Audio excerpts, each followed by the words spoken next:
Abasanzwe mukunda ikinyobwa cya NOBILIS guta gin ni mujye kunywa byari arizo mitsingi ndetse n'izindi nzoga zipfundikiye zujuje ubuziranenge, kuko baje gusanga NOBILIS itujuje ubuziranenge. Nyuma gusanga iyi NOBILIS itujuje ubuziranenge ntibyagarukiye aho, baze bavuga ko inganda zose zikora ibinyobwa bijyanye n'ibyuma ndetse n'amarikeri bagiye kuzigenzura cyane, maze basanga zitujuje ubuziranenge bakazihagarika. Wakibaza ngo byagenze bite? Ubwo mu karere ka Bugesera barimo bagenzura ibikorwa bitujuje ubuziranenge, baje kugera muri Sky Drop Industries Ltd isanzwe ikorerwamo ikinyobwa cya NOBILIS guta gin, basanga iyi NOBILIS nayo ubwayo itujuje ubuziranenge. Bahise basaba abacuruzi bayicuruza ku masoko ko bagomba kuyikura ku isoko kuko irimo ibyangiza ubuzima bw'abantu. Muri aka karere ka Bugesera ubwo haberaga iki gikorwa cyo kwangiza izi nzoga zikorwa n'uruganda rwa Sky Drop Industries, hasanzwe harimo ibikoresho byinshi bikwiye kwangizwa kuko bitari byujuje ubuziranenge, ibindi bikaba byari byararengeje igihe cyo gukora.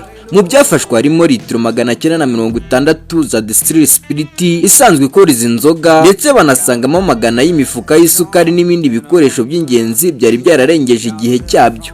Ibi byose byahise byangizwa ku mabwiriza y'inzego z'umutekano ndetse n'inzego z'ubuyobozi buri aho hafi.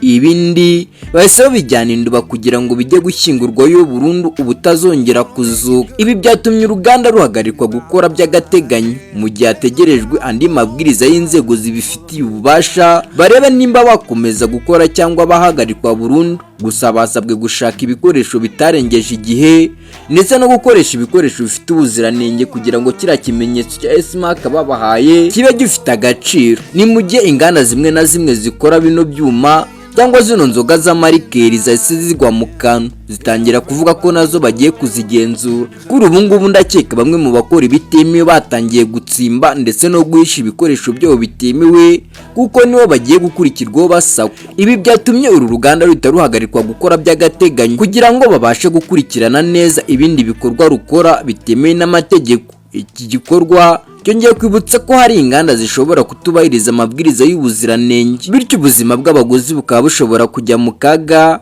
kandi ubuzima bw'abaguzi bugomba gushyirwa imbere cyane. Inzego zibishinzwe zakomeje gushimangira ko abazajya bafatirwa mu makosa nk'aya ngaya bazajya bakurikiranwa n'amategeko, rimwe na rimwe bakanafungwa. Ndetse n'abaturage basabwe gukomeza gutanga amakuru y'inganda zimwe na zimwe zishobora kuba zikora ibikorwa bitemewe, kuko izo nganda zikorwamo n'abantu.